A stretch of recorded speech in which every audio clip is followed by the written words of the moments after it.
What's your name? It's Joy. All right. Oops, I've already signed it. Well, that's even more special now, right? Yeah. Yeah. Well, you'll have to make it down to Niagara and bring it, and then have Michael sign it. Not only do you have cookbooks, you've got the TV show, but you've got 2 food shops. Now tell us about the new one a little bit. The new one is Yes. Olson Foods at Ravine in St. David, so on the way to Niagara on the Lake. And so I'm in the kitchen there, I'm in the kitchen in Port Dalhousie, and I'm in the kitchen at home. 3 kitchens. Yep. Oh my goodness. Now, I've known you a long time, before your celebrity status and everything else, as we know, when you were in the pastry chef at In on the 20. So how do you find being a food celebrity? Like, what's good and bad, or how do you deal with it? Because you are. I mean, we just talked, you have a great fan base in Winnipeg. You probably have a fan base, I think, in the Far East too. So you must get recognized, and you must get... I do get recognized. I take it all as a compliment, because I know someday it won't be there. Yeah. So it's fun and interesting, but it's certainly, I'm not of that level where it interferes with my life or impacts what I do, except maybe I put on a little more lipstick when I go to the grocery store. True.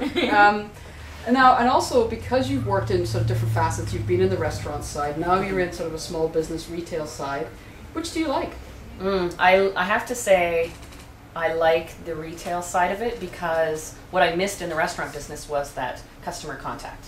So that's how I know the trends and call the trends. It's not by what I say, it's by what the customer asks for.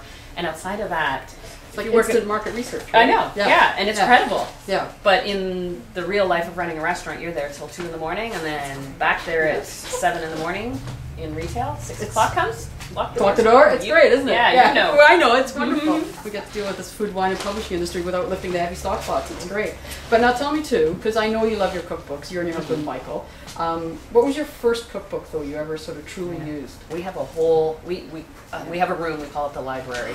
And fabulous. It's not a balanced library, it's 90% cookbooks. The first, there are 2 cookbooks I remember as a child. The first was, not my own personally, but my mom's, was the red checked Better Homes and Gardens cookbook. Yes, wonderful. Yeah, and she actually was given it as a wedding gift by her grandmother, and it's signed on the front, and I have it now. Oh, the second is the Ladies Catholic Slovak Association of Cleveland Slovak Cookbook. Because you're Slovak background. That's my background. There's a whole chapter on cabbage, a whole chapter on dumplings, a whole chapter on sour cream.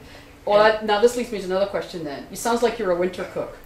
Oh, I am. Would you? Yeah. Because people are sometimes, don't like to barbecue as much. It sounds like you're a winter cook. I embrace the green and the vibrant colors and flavors of summer, but I get so excited when the weather turns gray and rainy, like and the oven comes on. Oh, and you fill the house with the fragrance of spices and so do you think people are going to become more enthralled with root vegetables, and they're going to be more and get more involved with them, and you do a show with them, and then everybody will love it, right? Yeah, well, I think root vegetables, it's the humble ingredients that are the most interesting, because that's where I tend to rely on technique for inspiration.